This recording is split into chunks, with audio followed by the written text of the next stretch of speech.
جس وقت یہ بکسا دریا کے دوسرے کنارے تک پہنچا، کنارے پر جو ایک پکنک اسپاٹ تھا، بیٹھ کر ذرا دریا کا منظر دیکھنا اور ذرا دل کا بہلانا، وہ ایک شاہی جگہ تھی، وہاں ٹھیک اس وقت وہ فرعون، وہ بادشاہ اپنی بیوی، اپنی ملکہ کے ساتھ بیٹھا ہوا اس حسین منظر کا نظارہ لے رہا تھا۔ اب ایک بکسا بہتا ہوا نظر آیا، بادشاہ نے آرڈر کیا کہ بھئی بکسے کو کھولو، کیا ہے اس میں؟ میں اکثر سوچتا ہوں قرآن کے معمولی سے طالب علم ہونے کی حیثیت سے، دریا میں تو بہت سی چیزیں بہتی رہتی ہیں، ملک کا حکمراں چھوٹی چھوٹی چیزوں کی کیئر نہیں کرتا، لیکن چونکہ اللہ تعالیٰ نے ایک پروگرام بنا رکھا تھا، لہذا اس کے دل میں آیا اور اس نے آرڈر کیا، بکسا کھولا گیا، بکسے میں سے بچہ نکلا۔ امیڈیٹلی ریئیکشن بادشاہ کا کیا ہونا چاہیے تھا؟ ہر شخص گواہی دے سکتا ہے کہ بادشاہ کو یہ آرڈر کرنا چاہیے تھا کہ بھئی یہ بچہ، یہ تو اس کی تحقیق کی جائے، لگتا ہے یہ اسی طرف سے آ رہا ہے، ادھر تو فلاں لوگ رہتے ہیں، شاید یہ اسی خاندان کا بچہ ہو سکتا ہے، تحقیق کی جائے، اگر یہ اس خاندان کا بچہ ہوگا تو اسے فوراً قتل کر دیا جائے۔ اس سے پہلے کہ بادشاہ یہ آرڈر کرتا، بادشاہ کی بیوی وہ خود بول پڑی، اور یہاں یہ ٹھہر کر سنیے کہ بادشاہ کی وہ ملکہ بادشاہ کی انتہائی محبوب بیوی تھی، اور ایک ہی بیوی تھی، یعنی وہ وقت کے رواج کے خلاف بادشاہ کو اتنی محبت تھی کہ اس نے اس کے علاوہ کسی اور عورت سے شادی نہیں کی، اگرچہ مدتوں سے شادی ہونے کے باوجود کوئی اولاد ان کے یہاں نہیں پیدا ہوئی تھی، اور بادشاہ اس کے لیے بہت فکر مند تھا کہ میرے تخت و تاج سے کوئی وارث نہیں پیدا ہو رہا ہے، کیا ہوگا؟ خدا جانے اس نے کتنا علاج کیا ہوگا۔ اب ایک وہ ماں ہے، ایک وہ عورت ہے جس کو ایک طرح سے مایوسی ہو چکی ہے کہ شاید میرے چمن میں کوئی پھول نہیں کھلے گا، شاید میری گود میں کسی بچے کی گلکاریاں سننے کو مجھ کو نہیں ملیں گی، تو چنانچہ اس عورت نے اپنی خاص نسوانی جذبات کے مطابق، اپنی خاص عورت کی جذبات کے مطابق اس نے اپنے شوہر سے فرمائش کی، لا تقتلوہ، میری تو رائے یہ ہے کہ اس بچے کو آپ قتل مت کروائیں، قرۃ عین لی ولد، مجھے تو لگتا ہے کہ یہ ہمارے آپ کی آنکھوں کی ٹھنڈک بنے گا، اس کو ہم پال لیں گے اور اپنا بیٹا بنا لیں گے، اور مجھے تو یہ لگتا ہے کہ یہ ہمارے بہت کام آئے گا۔ کیا زبان سے اس کی جملہ نکلا، اللہ تعالیٰ سن رہا تھا وہ جملہ، اور اللہ کی تقدیر سے وہ جملہ نکل رہا تھا۔ ایک مطلب اس کا وہ تھا جو اللہ سمجھ رہے ہوں گے، اور ایک مطلب اس کا وہ تھا جس مطلب کے تحت وہ عورت، وہ بیوی اپنے شوہر سے یہ باتیں کہہ رہی۔ فرعون نے اپنی بیوی کی فرمائش کو فوراً قبول کر لیا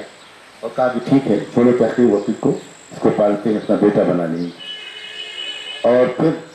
اب فکر ہوئی اس بات کی کہ بھئی کون اس کو فیڈنگ کرے، کون اس کو دودھ پلائے، کون اس کی خدمت کرے، دیکھ بھال کرے۔ تو بادشاہ کے لیے کیا مشکل، آنن فانن بہت سی نرسز کو بلایا گیا، بہت سی ان عورتوں کو بلایا گیا جو یہ خدمت کر سکتی تھی اس بچے کی،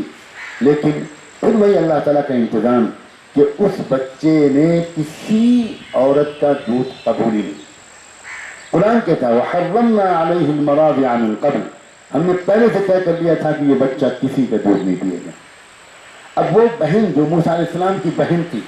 وہ بہن کھڑی تماشا دیکھ رہی ہے، دور کھڑی تماشا دیکھ رہی ہے، کچھ نہیں بتا رہی کہ میں کون ہوں، یہ کون ہے۔ کتنی سمجھدار بچی، کتنی برداشت کرنے والی بچی ہے، وہ کتنی عقل مند بچی ہے۔ جب دیکھتی ہے کہ لوگ بہت پریشان ہیں اور یہ بچہ یعنی اس کا بھائی کسی کا دودھ نہیں لے رہا، تو وہ بڑے معصوم انداز سے ایک سجیشن دیتی ہے، هل ادلکم علی اہل بیت یکفلونہ لکم، میں ایسے کچھ گھر والوں کو جانتی ہوں جن کے بارے میں مجھے امید ہے کہ وہ اس بچے کو پال لیں گے آپ کے بہاف پر، آپ کے لیے وہ پرورش کریں گے، اور آپ کے حکم پر، آپ کی نگرانی میں بچے کی پرورش کر لیں گے۔ اب بادشاہ کو دیکھیں ذرا، اس نے یہ بھی نہیں پوچھا کہ یہ بچی ہے کس کی، یہ کہاں سے آئی ہے۔ اس وقت ایک عجیب سما بن گیا، اصل کنسرن سب کا یہ تھا کہ بچہ بھوک سے بلبلا رہا ہے، اس کو دودھ ملے، اور محبتیں آ گئی سب کے اندر۔ وَأَلْقَيْتُ عَلَيْكَ مُحَبَّةً مِّنِّي، اللہ تعالیٰ نے یہ راز بھی فاش کیا ہے کہ ہم نے سب کے دل میں تمہاری محبت ڈال دی تھی اے موسیٰ۔ چنانچہ ان سب پہلوؤں کو بھول کر سب اسی طرف لگ گئے، اور یہ کہا گیا کہ ہاں بالکل ہم تیار ہیں۔ بچی نے کہا کہ آپ بچے کو میرے حوالے کر دیں اور آپ میرے ساتھ چاہے کسی کو بھیج دیں اور میں اس گھر میں لے جاتی ہوں. بچی نے بالکل ظاہر نہیں کیا کہ میں بہن ہوں، یہ میرا بھائی ہے، میں کہاں لے جا رہی ہوں. بہت سمجھداری کے ساتھ جتنی بات کہنی چاہیے تھی اتنی ہی کہی، اور جتنی بات پیٹ کے اندر رکھنی چاہیے تھی اتنی پیٹ کے اندر رکھی، اور وہ گھر میں لے کر آ گئی بچے کو، اپنے بھائی کو، اور ماں سے چمٹ گیا بچہ، فوراً دودھ پینے لگا. اور اس کے بعد اسی ماں نے اس بچے کی پرورش کی. تو موسیٰ علیہ السلام کا واقعہ موسیٰ علیہ السلام کی شخصیت میں، ان کی شخصیت میں ایک بڑا حصہ ہے ایک ماں کا، ایک بہن کا.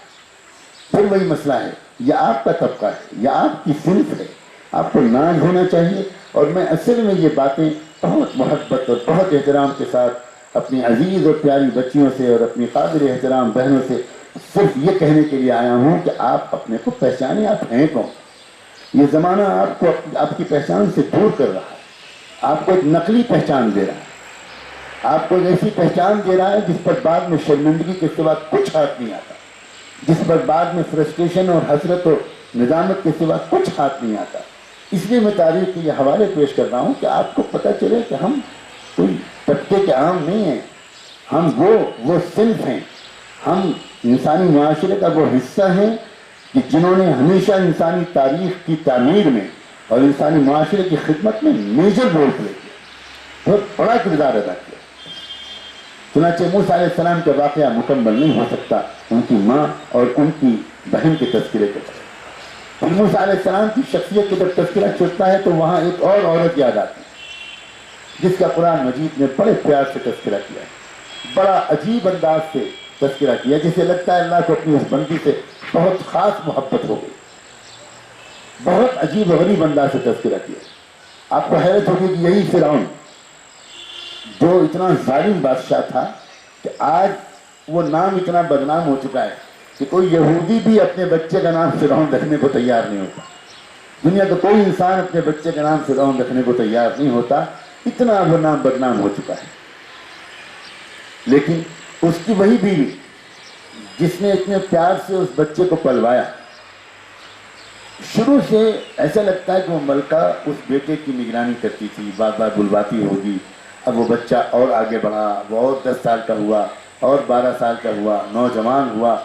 اب وہ گویا ایک اپنے بیٹے کی طرح، اپنے شہزادے کی طرح، اپنے ولی عہد کی طرح، کراؤن پرنس کی طرح وہ ملکہ اس بچے کو گویا پروان چڑھا رہی تھی. موسیٰ علیہ السلام ایک ملکہ کی نگرانی میں اور ایک شاہی ٹھاٹ باٹ کے ساتھ، ایک رائل دیکھ ریکھ کے ساتھ ان کی گویا نشو نما ہو رہی تھی. پھر ایک لمبی زندگی گزری. موسیٰ علیہ السلام کی عجیب و غریب انداز سے تربیت کی گئی. ان کو محل کے ماحول سے نکال کر دیہات میں رکھا گیا،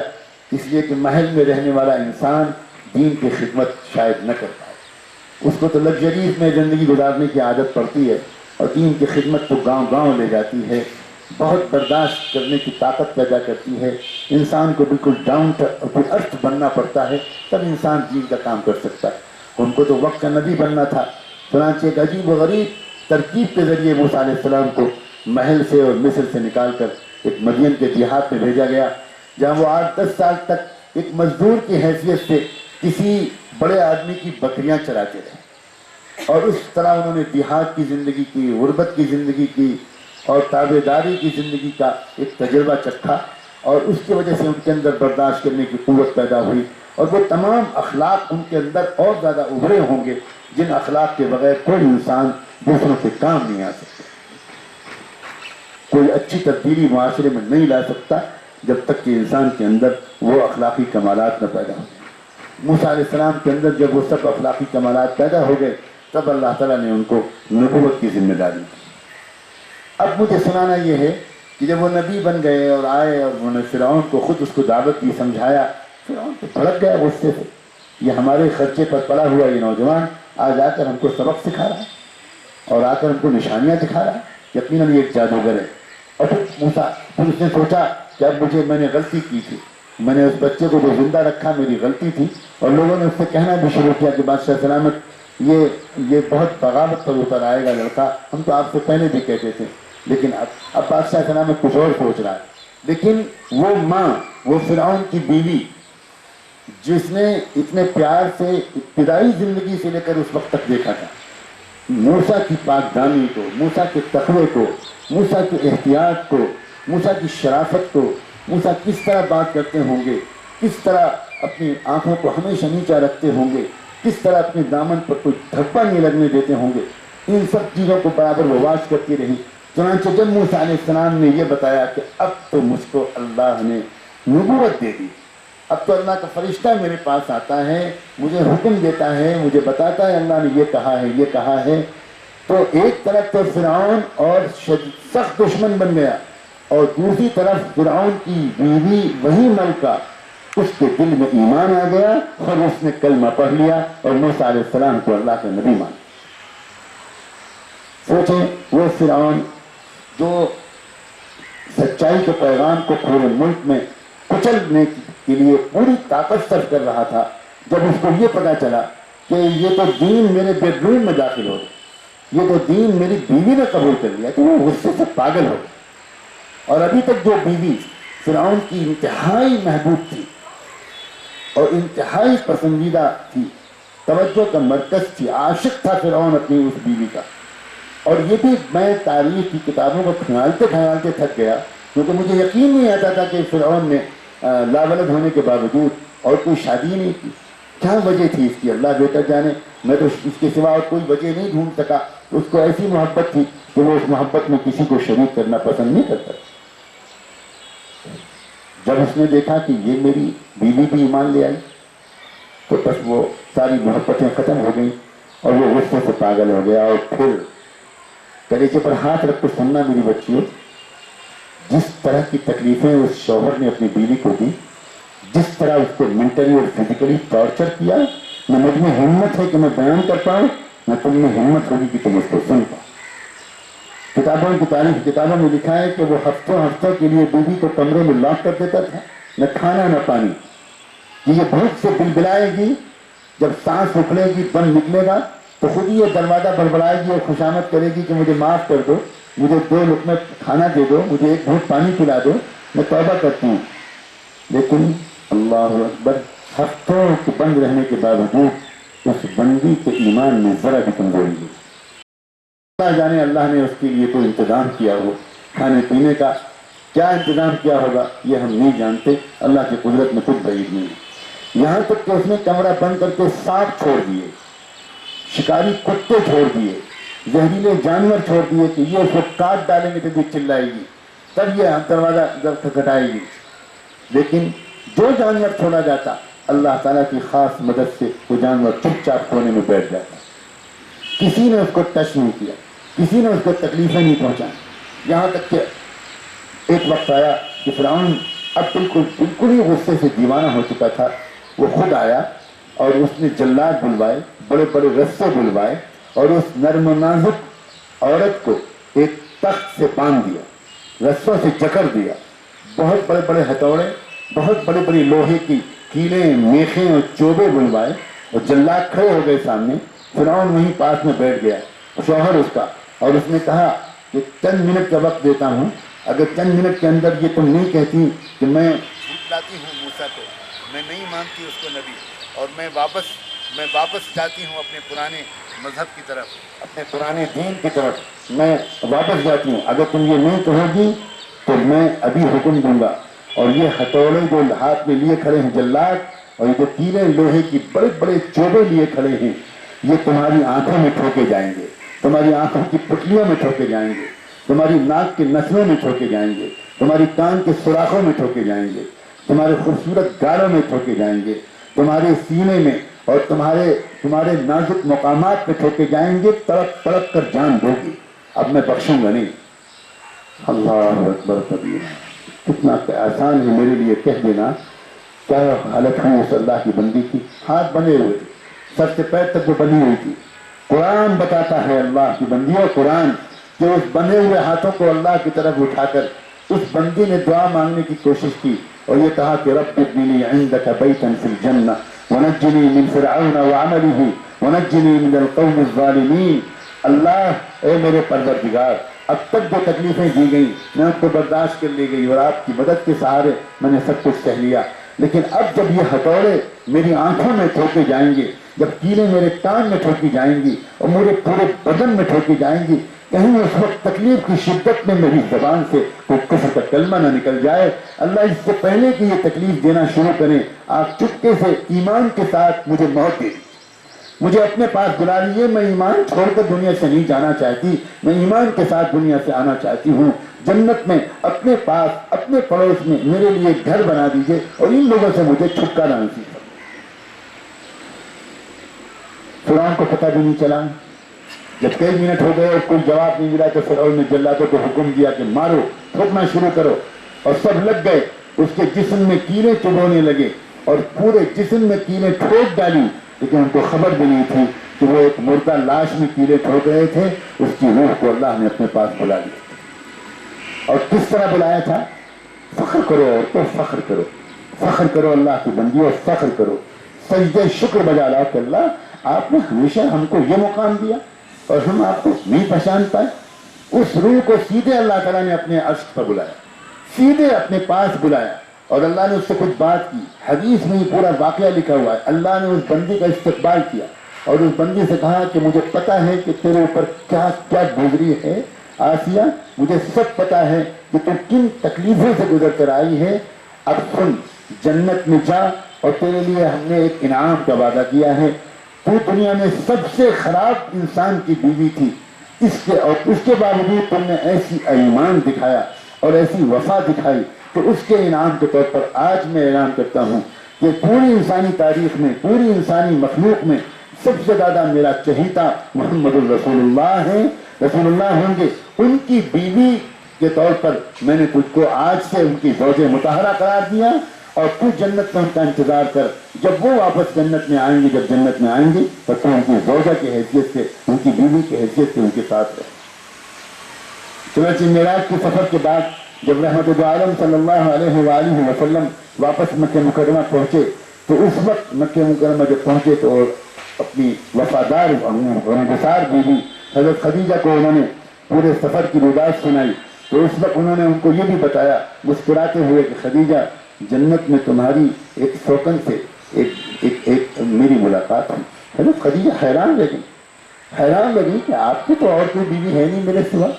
یہ سوکن کہاں سے آ گئی؟ تو حضرت آپ نے پھر بتایا کہ یہ خدا واقعہ سنایا اور کہا کہ اللہ تعالیٰ نے اپنی اس بندی کو انعام دینے کے لیے یہ پسند فرمایا کہ اللہ تعالیٰ اس کو جنت میں میرے ساتھ بیوی کی حیثیت سے رکھیں گے اور وہ میرے انتظار میں ہے وہاں۔ یہ ہے مقام، یہ ہے حصہ آپ کا، یہ عورتوں کا حصہ ہے۔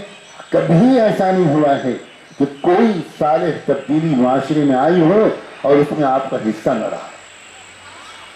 جب آپ نے حصہ لینا چھوڑا ہے تبھی معاشرے کے اندر بربادی آئی ہے۔ جب آپ نے اپنے کو پہچاننے میں کمی کی ہے تب معاشرہ تنہا مردوں کے سنبھالنے سے سنبھل نہیں سکتا۔ چاہے دنیا میں ہزاروں بزرگ کوشش کریں، کچھ بھی کریں، لیکن جب تک آپ ساتھ نہیں دیں گے، جب تک آپ اپنے قبلے کو درست نہیں کریں گے، جب تک آپ اپنے آپ کو نہیں پہچانو گی، جب تک آپ زندگی کا مقصد نہیں پہچانو گی، جب تک آپ اپنے رب سے محبت نہیں کرو گی، جب تک آپ کا رشتہ محمد الرسول اللہ صلی اللہ علیہ وآلہ وسلم سے عشق و محبت کا نہیں ہوگا، تب تک دنیا میں کبھی بھی باہر نہیں آ سکتا۔ یہ تو ہوئے پرانے واقعات۔ ذرا اپنے محبوب رسول کی سیرت پر غور کرو۔ کیا ہم بھول سکتے ہیں حضرت محمد رسول اللہ صلی اللہ علیہ وسلم کا ساتھ جتنا حضرت خدیجہ نے دیا ہے، اس ساتھ کو ہم بھول سکتے ہیں؟ کیا حضور اکرم صلی اللہ علیہ وآلہ وسلم انتہائی ممنون و مشکور نہیں رہتے تھے اپنی بیوی کا؟ کیا حضور اکرم صلی اللہ علیہ وسلم کے ساتھ اس وفادار عورت نے، وہ ایک بہت بڑی کاروباری خاتون تھی اور بہت سماج میں ان کی عزت تھی، انتہائی ذہین اور سمجھدار، کیا وجہ ہے کہ حضور اکرم صلی اللہ علیہ وسلم پر ایمان لانے میں سب سے پہلے ایمان لانے کا جو شرف ملا ہے کسی مرد کو نہیں ملا، ایک عورت کو ملا ہے؟ مبارک ہو تم سب کو، مبارک ہو، ایک عورت کو ملا ہے۔ کسی مرد کو حضرت خدیجہ سے پہلے حضور صلی اللہ علیہ وسلم کے چہرے کو ایمان کے ساتھ اور تصدیق کے ساتھ دیکھنے کی سعادت نہیں ہے۔ پھر حضرت خدیجہ کا کنٹریبیوشن، حضرت خدیجہ کا حصہ، قیامت تک جتنی نمازیں پڑھی جائیں گی، جتنی زکاتیں دی جائیں گی، جتنا حج کیا جائے گا، جتنے عمرے کیے جائیں گے، جتنی مرتبہ جھوٹ سے بچا جائے گا،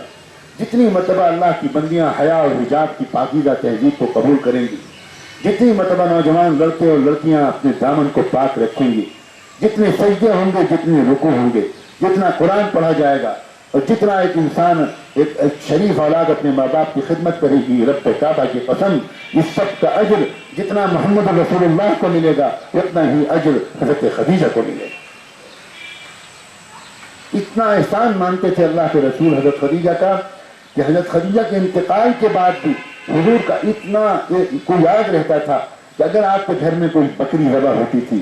تو آپ جب اس کا گوشت تقسیم کرنے کے لیے حصے لگاتے تھے تو ایک چند حصے لگاتے تھے کہ دیکھو خدیجہ تو اب دنیا میں نہیں رہی، خدیجہ کے جو گھر والے ہیں، ان کے جو خاندان والے ہیں، سنا لوگ ابھی ہیں، اور خدیجہ کی جو سہیلیاں ہیں، جو دوست تھی ان کی، وہ بھی ابھی سنا جگہ رہتی ہیں، یہ گوشت ان کے گھر میں دے گیا۔ اتنا آپ نے رشتے کا اپنا کا خیال رکھا، اس لیے کہ آپ جانتے تھے، اور اسی لیے جس سال حضرت خدیجہ کا انتقال ہوا آپ نے اپنے آپ کو بہت اکیلا محسوس کیا۔ آپ دن بھر بہت ٹارچر برداشت کرتے، تکلیف برداشت کرتے، لوگوں مجھے کیسے بھی ڈر لگتا ہے، کتنی مرتبہ اللہ کے رسول کے خوبصورت چہرے پر مکے کے لوگ تھوک دیا کرتے، کتنی مرتبہ آپ کو لوگ گالیاں دیتے، کتنی مرتبہ لوگ آپ کے پیچھے تالیاں بجاتے، اور آپ ٹوٹا ہوا دل لے کر مگر مسکراتے ہوئے جب گھر میں داخل ہوتے تھے تو اس وقت حضرت خدیجہ جس طرح آپ کا استقبال کرتی تھی اب اپنا سارا غم بھول جاتی۔ لیکن جس دن سے حضرت خدیجہ کا جنازہ نکلا اللہ کے رسول پر غم کا پہاڑ ٹوٹا۔ وہ اللہ کے رسول جن کو اللہ کی معیت حاصل تھی، جن کو فرشتوں کی صحبت حاصل تھی، وہ مس کرتے تھے اس وفادار بیوی کو، وہ محسوس کرتے تھے کہ میں دنیا میں اکیلا ہوں۔ اور اسی لیے وہ سال جس سال حضرت خدیجہ کا انتقال ہوا، جس سال ان کے چچا ابو طالب کا انتقال ہوا، اس سال کو عام الحزن قرار دیا گیا، the year of the sorrow، ایک غم کا سال ہے۔ اتنا بڑا رول ہے عورت کا، ایک عورت زندگی سے نکل گئی وہ سال غم کا مانا گیا۔ کیا وجہ ہے کہ سب سے پہلے حضور کے چہرے کو ایمان کی حالت میں دیکھنے کی توفیق اللہ نے حضرت خدیجہ کو دی۔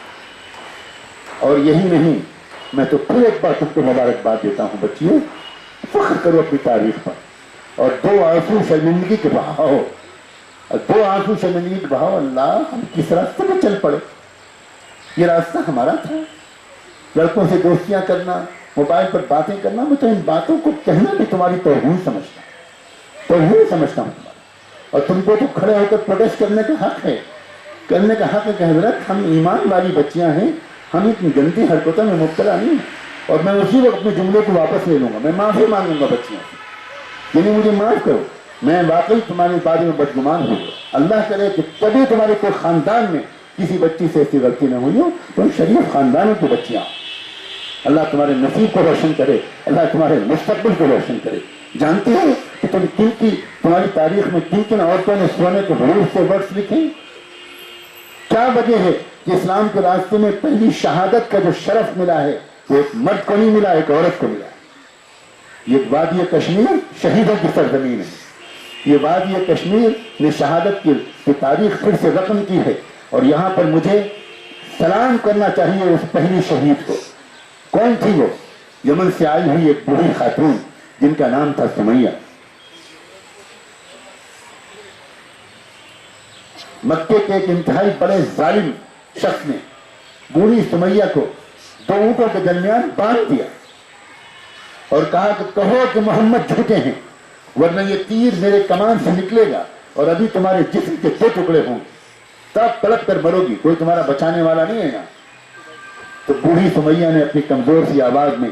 جان ڈال کر کہنے کی کوشش کرتے ہوئے کہا، اشہد ان لا الہ الا اللہ واشہد ان محمد رسول اللہ۔ ابھی کلمہ پورا بھی نہیں ہوا تھا کہ تیر ان کی کمان سے نکلا اور حضرت سمیہ کے جسم کے نازک ترین مقام پر لگا اور ان کے جسم کے ٹکڑے ہو گئے، جسم سے خون کے فوارے بہ پڑے، اور یہ پہلی لاش تھی جو مکے کی زمین پر گری، اور یہ پہلا خون تھا جو مکے کی زمین پر بہا۔ مبارک ہو اللہ کی بندیوں، یہ کسی مرد کا نہیں تھا، ایک عورت کا۔